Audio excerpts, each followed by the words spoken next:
This is Akash Sukani and welcome to Biology YouTube channel. આપણે આજે જોતા હતા ચેપ્ટર નંબર 2. હવે જોઈશું લેક્ચર નંબર 6 ની અંદર. અત્યાર સુધી આપણે ફૂગના સામાન્ય ખ્યાલો ભણી લીધા. હવે ભણીશું ફૂગના વર્ગો. શા માટેના વર્ગમાં વિવિધ વર્ગોની અંદર રૂપાંતરણ કરવામાં આવ્યા અથવા વિભાજિત કરવામાં આવ્યા? તો એની દેહ રચના, એના બીજાણુના પ્રકાર, એની પ્રજનનની પદ્ધતિના આધારે એને અલગ અલગ 4 વર્ગની અંદર વિભાજિત કરવામાં આવ્યા. કયા કયા? એ પૈકી પહેલું છે ફાઇકોમાઇસીટીસ. કયું? ફાઇકોમાઇસીટીસ. ત્યારબાદ આસ્કોમાઇસેટિસ, ત્યારબાદ બેસિડોમાઇસેટિસ અને છેલ્લું છે બ્યુટેરોમાઇસેટિસ. આ પૈકી આજે આપણે પહેલા 3 એટલે કે ફાઇકો, આસ્કો અને બેસિડો જોઈશું. ત્યારબાદ નેક્સ્ટ લેક્ચર ની અંદર ડ્યુટેરોમાઇસેટિસ જોઈશું. કારણ કે તમે ધીરે ધીરે આ બધું ગોખણ પટ્ટી વાળું છે, તો ધીરે ધીરે યાદ રાખવાની કોશિશ કરો, ગોખો નહીં. એટલા માટે આપણે ધીરે ધીરે આ પણ જોઈશું. આજના અત્યારે ક્વેશ્ચન ની અંદર જોઈએ, 2 માર્ક્સ માટે તમને પૂછાય તો કે ફૂગનો વર્ગ વર્ણવો ફાઇકોમાઇસીટીસ. તો આપણે એક જ ફોર્મેટ હંમેશા યાદ રાખવાનું. આ યાદ રાખો એટલે એવી રીતે તમને સવાલ યાદ રહેવા મળે. એમાં કઈ ગોખણ પટ્ટીની જરૂર છે નહીં. નિવાસ સ્થાન ચલો ક્યાં જોવા મળે? તો કે મોટા ભાગે આ જલજ વસવાટમાં. ક્યાં? જલજ વસવાટમાં જોવા મળશે. બરાબર, જલજ વસવાટ એટલે અને ભેજયુક્ત વસવાટ હોય તો ત્યાં પણ જોવા મળે. એટલે કે ભાના નહીં, કેવા? ભીના તેમજ ભેજયુક્ત લાકડા પર જોવા મળશે. ભીના તેમજ ભેજયુક્ત લાકડા પર પણ જોવા મળે. અને અવિકલ્પી પરોપજીવી વનસ્પતિ પર પણ જોવા મળે. વોટ ઇઝ અવિકલ્પી પરોપજીવી વનસ્પતિ? તો જેના પાસે પ્રકાશ સંશ્લેષણ કરવાનો ઓપ્શન જ નથી, એટલે એને કંઈ પણ વિચાર્યા વિના બીજા કોઈ સજીવ ઉપર જ આધાર રાખવો પડશે. એને શું કહેવાય? અવિકલ્પી વનસ્પતિ, અવિકલ્પી પરોપજીવી વનસ્પતિ પર પણ એ આધાર રાખશે. વાત કરીએ દેહ રચનાની, તો બધી જ ફૂગ હવે કેવી હશે? સુકોષ કેન્દ્રીય. એટલે આપણે એક યાદ તો રાખી દેવાનું, સુકોષ કેન્દ્રીય. કોષ દિવાલ તો કે શાને બનેલી હોય? કાઇટિન એટલે કે ફંગસ સેલ્યુલોઝ ની. એ પણ આપણને ખ્યાલ છે. વાત કરવાની છે આપણે કવક તંતુની. કવક તંતુનો આપણે 2 પ્રકાર જોયા, પડદા વિહીન અને પડદા યુક્ત. તો આ કયો હશે? પડદા વિહીન. પડદા વિહીન કવક તંતુ હશે, પરંતુ એમાં શું જોવા મળે? બહુ કોષ કેન્દ્ર જોવા મળે. આપણે જોયો તો ને ડાયાગ્રામ, આવો કઈક ડાયાગ્રામ હતો. સળંગ નલિકામય રચના હતી, એમાં કોઈ પડદા નહોતા, પરંતુ આવા ઘણા બધા શું હતા? કોષ કેન્દ્રો હતા. તો ઘણા બધા કોષ કેન્દ્ર હોવાને કારણે બહુ કોષ કેન્દ્રીય કીધું. કે પડદા નથી એટલે કીધું પડદા વિહીન. તો આ થઈ ગઈ દેહ રચના. ત્યારબાદ એ પ્રજનન કઈ રીતે કરશે? તો કે 2 રીતે. કઈ? તો કે અલિંગી પ્રજનન પણ કરશે અને લિંગી પ્રજનન પણ કરશે. ચલો, અલિંગી પ્રજનન કઈ રીતે કરશે? તો અલિંગી પ્રજનનમાં તમને ખબર, આપણે વાત કરી હતી કે ચલ બીજાણુ પણ હોય અને બીજા કયા હશે? અચલ બીજાણુ, અથવા એને બીજું શું કહેવાય? કણી બીજાણુ. આ બંને દ્વારા એ શું કરે? અલિંગી પ્રજનન કરી શકે. લિંગી પ્રજનન કોણ દ્વારા કરી શકે? તો કે લિંગી પ્રજનન તો આપણે હમણાં વાત કરી હતી, કેવડા મોટા પ્રકાર જોયા. તો કે કયા કયા? જીવરસ સંયુગ્મન થાય, ત્યારબાદ જીવરસ સંયુગ્મન છે, કોષ કેન્દ્ર સંયુગ્મન છે, અર્ધીકરણની પ્રક્રિયા. આ સળંગ તબક્કા દ્વારા થાય. અહીંયા શું બને? ફલિતાંડ બનશે. ફલિતાંડ એટલે કે એકકીય જન્યુ હોય એ ભેગા થઈને દ્વિકીય જન્યુ બને, એને શું કહેવાય? ફલિતાંડ. અહીંયા મધ્યવર્તી દ્વિકોષ કેન્દ્રીય અવસ્થા જોવા મળશે નહીં. એ આસ્કોમાઇસીટીસ અને બેસિડોમાઇસીટીસ ની ખાસિયત છે. કોની? આસ્કોમાઇસીટીસ અને બેસિડોમાઇસીટીસ ની ખાસિયત છે. એ અહીંયા કઈ તમારે કામની છે નહીં. તો આ વસ્તુ તમારે ખાસ કરીને યાદ રાખવાની. ઓકે, અહીંયા બીજાણુ કેવા જોવા મળશે? તો સામાન્ય પ્રકારના બીજાણુઓ જોવા મળશે. જન્યુની વાત કરીએ, કોની? જન્યુની. તો જન્યુના કદના આધારે અહીંયા બે પ્રકાર પડશે. કેટલા પ્રકાર પડશે? બે. આપણે અહીંયા દર્શાવીએ કેવા? તો કે સમજન્યુ અને બીજા હશે વિષમજન્યુ. સમજન્યુ અને વિષમજન્યુ કોને કહેવાય? તો એની બાહ્યાકાર રચનાને આધારે બંને જન્યુ આકારમાં કેવા હોય? સમાન હોય. નર અને માદા જન્યુ જુઓ કેવા છે? સમાન છે. તો શું કહેવાશે? સમજન્યુ. અને નર જન્યુ નાનું હોય અને માદા જન્યુ મોટું હોય તો આકાર અને બાહ્યાકાર રીતે જુઓ કેવા છે? અલગ અલગ પડે. એટલા માટે શું કહેવાશે? વિષમજન્યુ. એટલે કે અહીંયા લિંગી પ્રજનનમાં સમજન્યુ પણ હોઈ શકે અને ઘણા ફૂગમાં વિષમજન્યુ પણ હશે. તો આ બંને તમારા સાચા પડશે. હવે આપણે જોવાના છે ઉદાહરણ. ઉદાહરણ તમારે બધાના ખાસ કરીને યાદ રાખવાના છે. અહીંયા તમારે કઈ ઉદાહરણ રાખશો? તો કે પહેલું ઉદાહરણ તમારું આમાં યાદ રાખવાનું છે એ છે તમારું રાઇઝોપસ. ત્યારબાદ છે તમારું મ્યુકર. જેટલા એનસીઈઆરટી માં તમને ઉદાહરણ આપેલા હોય એ તમારે યાદ રાખવાના. તમે જો સાઈડમાં ફોટોસ પણ ચાલે છે તો એ જુઓ. રાઇઝોપસ, ત્યારબાદ આપણે બીજો ફોટો જોયો, એ કોને જોયો? મ્યુકર. અને ત્યારબાદ છે આલ્બ્યુગો. આલ્બ્યુગો. આ રાઇઝોપસ જે છે ને, આ રાઇઝોપસ ને બીજું કહેવાય બ્રેડ મોલ્ડ. બ્રેડ મોલ્ડ કે જે બ્રેડ ઉપર જો આવી રીતે ફૂગ જોવા મળે તો શું કહેવાય?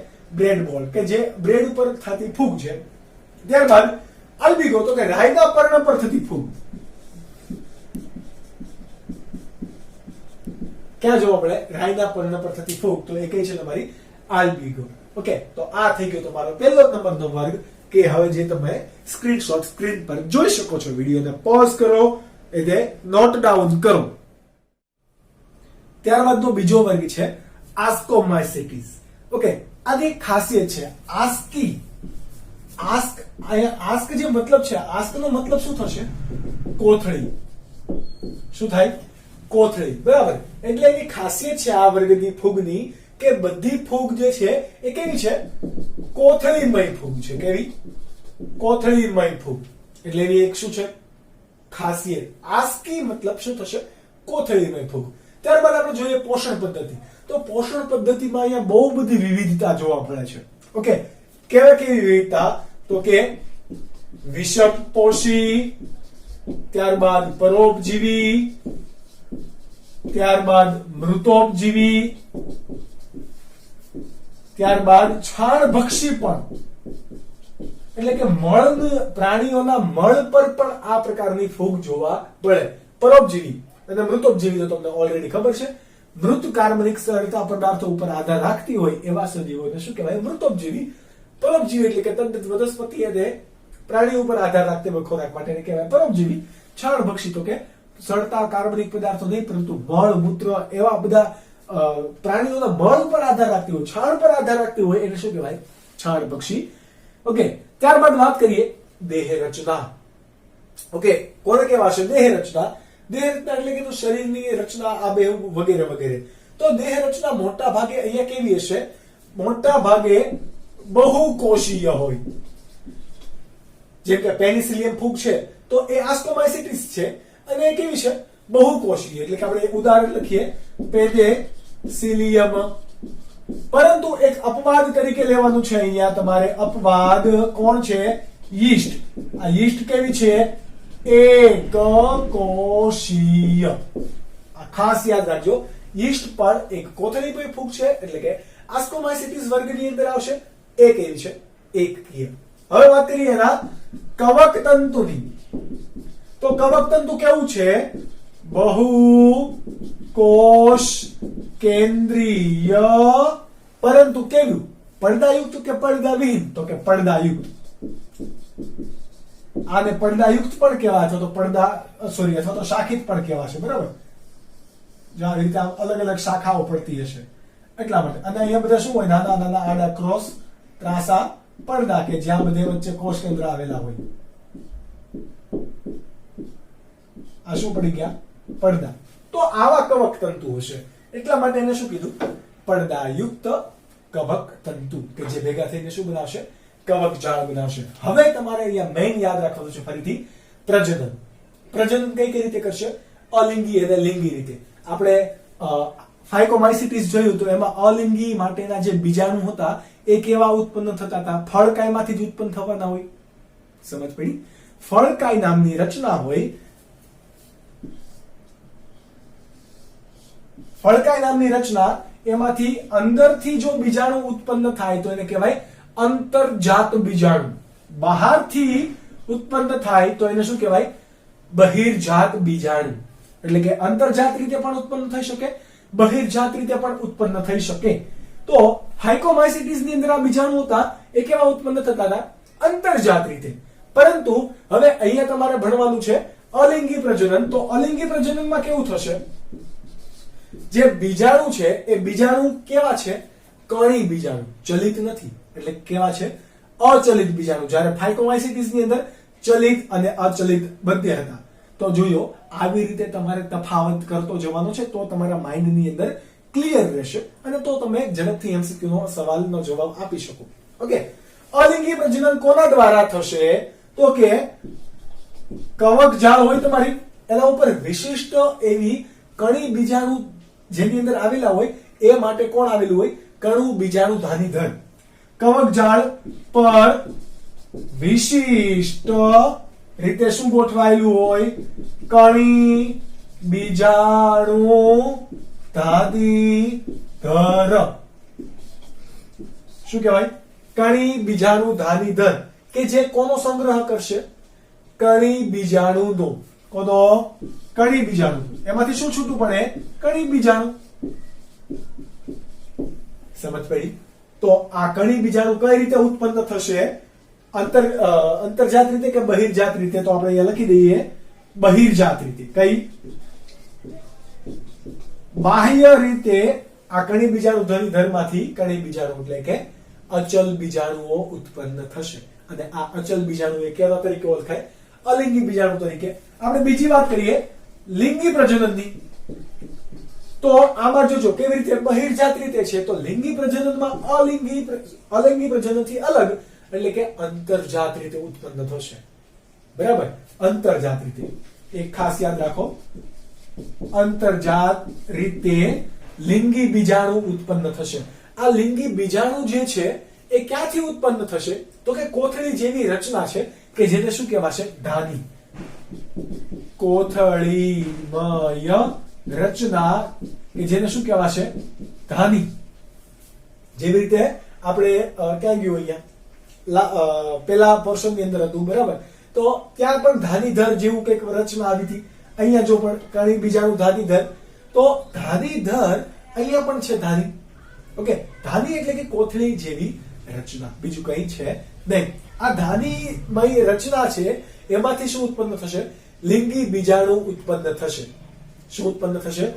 લિંગી બીજાણુ. આ ધાનીની અંદરથી લિંગી બીજાણુ કઈ રીતે ઉત્પન્ન થયા? અંતર્જાત રીતે. એને શું કહેવાશે? ધાની બીજાણુ. શું કીધું? ધાની બીજાણુ. ધાની એટલે કે કોથળી. એટલે આને બીજું શું કહેવાય ઇંગ્લિશમાં? ધાની બીજાણુને એસ્કોસ્પોર. શું કહેવાય? એસ્કોસ્પોર. એસ્કો એટલે આપણે હમણાં ભણી ગયા કોથળી.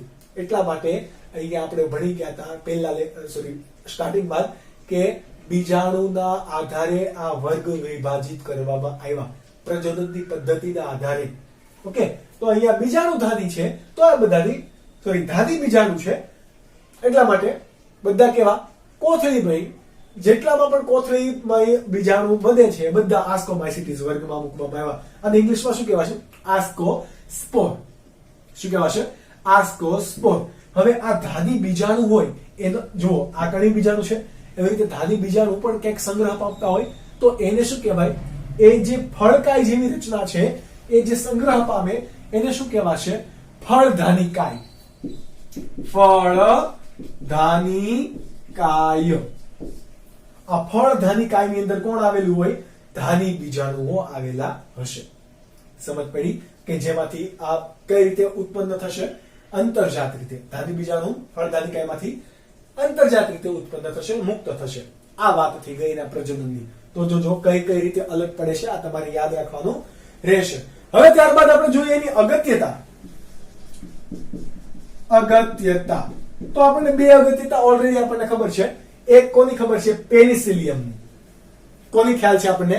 પેનિસિલિયમનો. કયો હતો પેનિસિલિયમનો? પેનિસિલિયમ નું મુખ્ય કામ શું હતું? પેનિસિલિન ની બનાવટમાં. અને આ પેનિસિલિન શું છે તમારું? પ્રતિજૈવિક દ્રવ્ય. શું છે તમારું? પ્રતિજૈવિક દ્રવ્ય. બીજી ખાસિયત જોઈએ તો યીસ્ટ ની છે. યીસ્ટ ક્યાં કામ આવશે? આથવણમાં, બ્રેડ બનાવવા, દારૂ બનાવવા, આથો લાવવા કોણ કામમાં આવે? યીસ્ટ.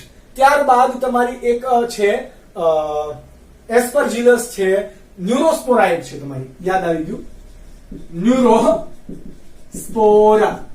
આ ન્યુરોસ્પોરા છે તો એ બાયોટેકનોલોજીની અંદર કે પછી કોઈ પણ પ્રક્રિયાનું, જૈવિક પ્રક્રિયાનું સંશ્લેષણ કરવાનું હોય, જૈવિક અણુનું સંશ્લેષણ કરવાનું હોય એવી બ્રાન્ચ, એટલે કે જૈવ રસાયણ, બાયોકેમિસ્ટ્રી આપણે જેને કહીએ છીએ, બાયોકેમિસ્ટ્રી. તો એની અંદર કોનો વધારે ઉપયોગ થશે? ન્યુરોસ્પોરા ફૂગનો, કે જે કેવી છે? આસ્કોમાઇસેટિસ. જૈવ રસાયણની અંદર કોનો ઉપયોગ થાય? ન્યુરોસ્પોરા નો ઉપયોગ થશે. હજી તમારી પાસે છે કે જે અલગ વિશિષ્ટ કાળા રંગની અને પીળા રંગની ફૂગ છે, જે ખાવામાં ઉપયોગ થાય, કલર આપવા માટે ઉપયોગ થાય એ. તો કાળા રંગની જે ખાદ્ય ફૂગ છે એ કઈ છે? તમારી પાસે નામ છે મોરેલ્સ. આપણે આ બાજુ લખી દઈએ એટલે જગ્યા રહી. મોરેલ્સ. અને બીજી છે બફલ્સ. આ નામ યાદ રાખવાના છે.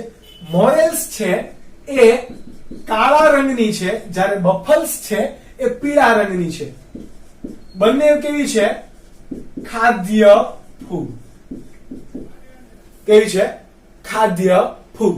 ત્યારબાદ તમારે હજી બે ઉદાહરણ યાદ રાખવાના કે જેનું નામ છે ક્લેવિસેપ્સ. એક કેવું છે?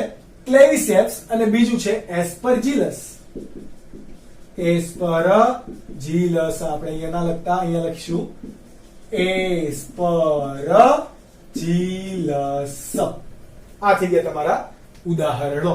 અને આ અગત્યતા તમને નીટમાં જોડકા ટાઈપ ક્વેશ્ચન ની અંદર, ખરા ખોટા જેવા ક્વેશ્ચન ની અંદર, એટલે કે TTFT એવા પ્રકારના MCQ પૂછાશે તો એની અંદર પૂછાય.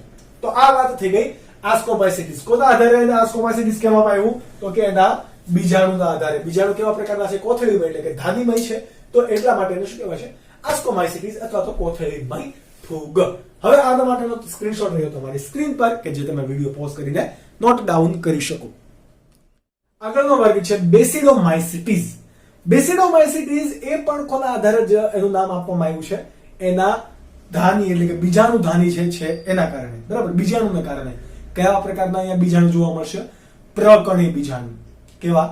પ્રકણી બીજાણુ જોવા મળે આ પ્રજનન દ્વારા. એટલા માટે એને શું કહેવાય છે? પ્રકણી. એને ઇંગ્લિશમાં કહેવાશે બેસિડો. શું કહેવાશે? બેસિડો. તો અહીંયા પ્રકણી પ્રકારના ફૂગ એટલે કે બેસિડોમાઇસિટીસ. કેવી? બેસિડોમાઇસિટીસ. ચલો લક્ષણો જોઈએ. તો લક્ષણોની અંદર આ ફૂગનો વર્ગ કોના તરીકે ખાસ કરીને ઓળખાય છે? બ્રેકેટ ફંજાઈ. બ્રેકેટ ફૂગ, ફંજાઈ એટલે કે ફૂગ. ત્યારબાદ પફબોલ્સ, બ્રેકેટ ફંજાઈ, પફબોલ્સ અને મશરૂમ તરીકે જાણીતો છે આ વર્ગ. કોના તરીકે? મશરૂમ. તો મશરૂમ જે તમે ફૂગની વાત કરી હતી તો એ કયા વર્ગમાં જોવા મળશે? બેસિડોમાઇસિટીસ ની અંદર. ત્યારબાદ વાત કરીએ એના નિવાસ સ્થાન. ક્યાં ક્યાં આ જોવા મળશે? તો કે લાકડા પર, લાકડાનો ગોળ હોય બરાબર, એના પર જોવા મળે.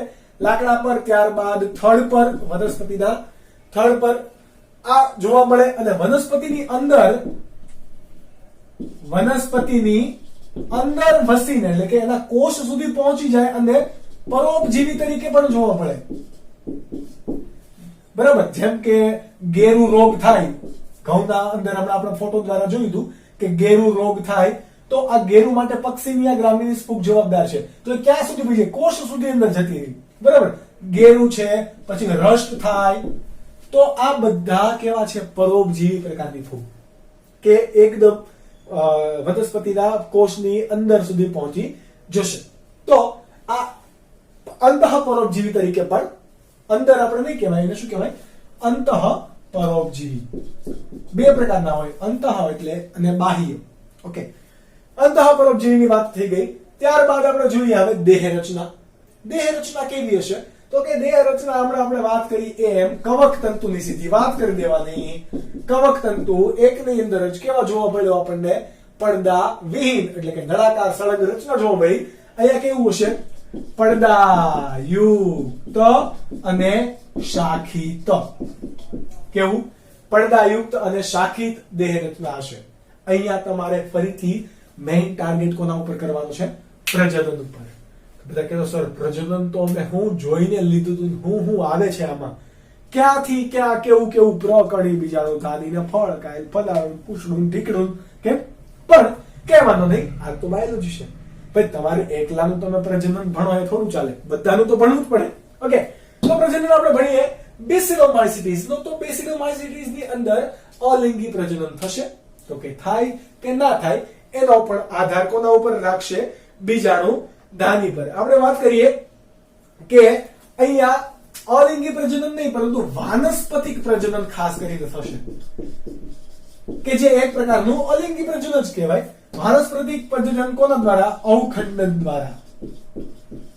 કોના દ્વારા? અવખંડન એટલે કે ટુકડો અહીંયા છે ત્યાંથી તૂટી ગયો, અહીંયા વહી ગયો, તો ત્યાં પણ એક સજીવ તરીકે વર્તશે. એ પદ્ધતિને શું કહેવાશે? અવખંડન પદ્ધતિ. ત્યારબાદ લિંગી પ્રજનન. લિંગી પ્રજનન કરવા માટે એના માટે ચોક્કસ પ્રજનન અંગ નથી. ચોક્કસ પ્રજનન અંગ નથી. જોજો, ફાઇકોમાઇસીટીસમાં હતું, ત્યારબાદ આસ્કોમાઇસીટીસમાં હતું, પરંતુ બેસિડોમાઇસીટીસની અંદર ચોક્કસ લિંગી પ્રજનન નથી, પરંતુ લિંગી પ્રજનન કરે છે. લિંગી પ્રજનન કરે છે. આ કોણ કરશે? દેહિક કોષો કરશે. એના દેહિક કોષની અંદર શું આવેલા હોય? જનીન આવેલું હોય, એની અંદર ડીએનએ પણ આવેલું હોય. ઓકે, દેહિક કોષ અને લૈંગિક કોષ બે પ્રકાર પડે. જેમ કે આપણે વાત કરીએ તો શુક્રકોષ અને અંડકોષ એ લૈંગિક કોષ કહેવાય. આપણા ત્વચાના ગાલના કોષને બધા કેવા કહેવાય? દેહિક કોષ કહેવાય. એમાં અહીંયા લૈંગિક કોષ ભાગ નહીં ભજવે, પરંતુ એ કોણ ભાગ ભજવશે? દેહિક કોષ. દેહિક કોષમાં પહેલા શું થશે? જીવરસ સંયુગ્મન થશે. શું થશે સૌથી પહેલા? જીવરસ સંયુગ્મન. એટલે કે આ દેહિક કોષો છે, આ બે એના કોષ કેન્દ્ર છે. આ દેહિક કોષનું જીવરસ સંયુગ્મન થશે. આપણે જોજો બંને અવસ્થાને કોના તરીકે દર્શાવી? એકકીય કે દ્વિકીય દર્શાવી નથી. કેમ? તો કે એકકીય કોણ હોય? એકકીય ફક્ત ને ફક્ત લિંગી કોષો હોય, દેહિક કોષો ના હોય એકકીય. ઓકે, પરંતુ અમુક સજીવો નીચલી કક્ષાના છે, જેમ કે અમુક ફૂગમાં, અમુક લીલની અંદર આવું જોવા મળશે. ઓકે, આ જીવરસ સંયુગ્મન એટલે કે આ બે કોષો છે, દેહિક કોષો, એ ભેગા થઈ જાય અને શું બનાવી દીધું? એક કોષ. પરંતુ એમાં કઈ અવસ્થા જોવા મળી? દ્વિકોષ કેન્દ્રીય અવસ્થા જોવા મળી. દ્વિકોષ કેન્દ્રીય અવસ્થા તમને જોવા મળી. આ બધી પ્રક્રિયા ક્યાં થતી હશે? ક્યાં થતી હોય? તો એ થતી હશે પ્રકણિધાની કાયમાં. ક્યાં થતી હશે? યાદ રાખજો, પ્રકણિધાની કાયની અંદર પ્રક્રિયા થતી હશે. આ પ્રકણિધાની કાયની અંદર આ કઈ પ્રક્રિયા થઈ? દ્વિકોષ કેન્દ્રીકરણની પ્રક્રિયા થઈ. હવે આ દ્વિકોષ કેન્દ્રીકરણ પામેલું જે આ કોષ કેન્દ્ર અલગ અલગ છે એવા એ કેવા થઈ જશે? ભેગા. એટલે આ કોષ કેન્દ્ર ભેગું થઈ ગયું કે ન થઈ ગયું? હેલો, કોષ કેન્દ્રીકરણ થઈ ગયું એટલે કે કોષ કેન્દ્ર સંયુગ્મન થયું. અહીંયા કોષ કેન્દ્ર સંયુગ્મન. આ કોષ કેન્દ્ર સંયુગ્મન છે તો એ શું બનાવશે? હવે તમારું પ્રકણી બીજાણુ ધાની. શું બનાવ્યું? પ્રકણી બીજાણુ ધાની. પ્રકણી ધાની કાયની અંદર શું આવ્યું? પ્રકણી બીજાણુ ધાની. અને પ્રકણી બીજાણુ ધાની ની અંદર કોણ રહેલું હોય? તો કે પ્રકણી બીજાણુ. એટલે કે બેસિડોસ્પોર, સ્પોર યાની કે બીજાણુ. ઓકે, પ્રકણી બીજાણુ. પણ આ પ્રકણી બીજાણુ કેમાંથી બનશે? તો કે આ પ્રકણી બીજાણુ ધાનીમાંથી. કઈ રીતે? અંતર્જાત કે બહિર્જાત? તો કે બહિર્જાત રીતે. ઓકે, તો કેટલા બનશે? 4 બનશે. કેટલા? 4. 1 2 3 4. કઈ પ્રક્રિયા દ્વારા? તો કે અર્ધીકરણ દ્વારા. તમે ફૂગના સામાન્ય પ્રજનનની બાબતમાં તમે ભણી ગયા હતા, તો આ અહીંયા આવ્યું. ત્યાં તમે ભણી ગયા હતા કે આસ્કોમાયસિટીસ અને બેસિડોમાયસિટીસ ની અંદર દ્વિકોષ કેન્દ્રીય સંયુગ્મન જોવા મળે. તો આ રહ્યું.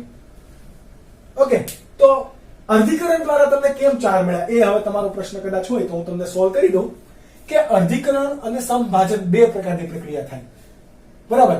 વૈહિક કોષો હોય એમાં હંમેશા સમભાજન થશે. લૈંગિક કોષો એટલે કે શુક્રકોષની અંદર હંમેશા અર્ધીકરણ થાય. ઓકે, તો લૈંગિક કોષ હોય, લૈંગિક કોષની અંદર અર્ધીકરણ થાય એટલે અર્ધીકરણ બે ભાગમાં વહેંચાય. અર્ધીકરણ 1 અને અર્ધીકરણ 2. આ આખે આખું શું છે? અર્ધીકરણની જ પ્રક્રિયા છે, પરંતુ એને બે ભાગમાં વહેંચાય. પહેલા જે અર્ધીકરણ થાય ને એમાં શું થાય? આ માનો કે 2n કોષ હોય તો એનામાંથી n અને n બને, એટલે કે અર્ધીકરણ થઈ ગયું. બરાબર? હવે અર્ધીકરણ 2 હોય તો એમાં સમભાજન થાય. શું થાય? સમભાજન, એટલે કે n n n n. એક અર્ધીકરણની અંદર થયેલા કોષનું ફરીથી સમભાજન થાય એટલે કે એકમાંથી 2 બને. એટલે ટોટલ એકમાંથી કેટલા બન્યા? 4. એટલા માટે અહીંયા પ્રકણી બીજાણુ ધાનીમાંથી પ્રકણી બીજાણુ પણ કેટલા મળશે? અર્ધીકરણની પ્રક્રિયા દ્વારા 1 2 3 અને 4. સમજ પડી? તો આ વસ્તુ થઈ ગઈ તમારી કોની? બેસિડોમાયસિટીસ ની. શા માટે બેસિડોમાયસિટીસ કીધું? પ્રકણી એટલે કે બેસિડો, બીજાણુ એટલે કે સ્પોર. બીજાણુ સ્પોર એટલે કે બેસિડોસ્પોર અહીંયા જોવા મળે છે, એટલા માટે કીધું બેસિડોમાયસિટીસ, કે જેને પણ પ્રજનનની પદ્ધતિ આધારે અલગ કરી છે, તમે જોઈ શકો. ઓકે, ત્યારબાદ તમારે અહીંયા યાદ રાખવાના રહેશે કોને? તો કે તમારા ભાઈ ઉદાહરણને. કોને? ઉદાહરણને. તમે જુઓ, એક અહીંયા ઉદાહરણ યાદ રાખી દીધું, મશરૂમ. મશરૂમ ને શું કહેવાય? એગેરિક્સ. ત્યારબાદ તમે યાદ રાખ્યું કોને? અહીંયા ક્યાં ગયું? પક્સિનિયા. પક્સિનિયા. તો આ પક્સિનિયા કોણ હતું? ગેરુ રોગ માટે જવાબદાર હતું. ત્યારબાદ કોના માટે? ગેરુ રોગ માટે જવાબદાર. ત્યારબાદ યુસ્ટિલાગો છે. યુસ્ટિલાગો પણ બાજરો કે એવી વનસ્પતિ હોય એની અંદર અંગારિયા નામનો રોગ થાય, એના માટે જવાબદાર છે. કયો? અંગારિયો રોગ. તો આ કોણ થઈ ગયા તમારા ઉદાહરણો, કે જે હવે તમે સ્ક્રીનશોટ છે તો તમે લખી શકો. અને આની સાથે જ આપણે કરીશું આજનો લેક્ચર પણ ફિનિશ. હવે મળીશું લેક્ચર નંબર 6 પછીનો 7 ની અંદર. ત્યાં સુધી bye bye and take care.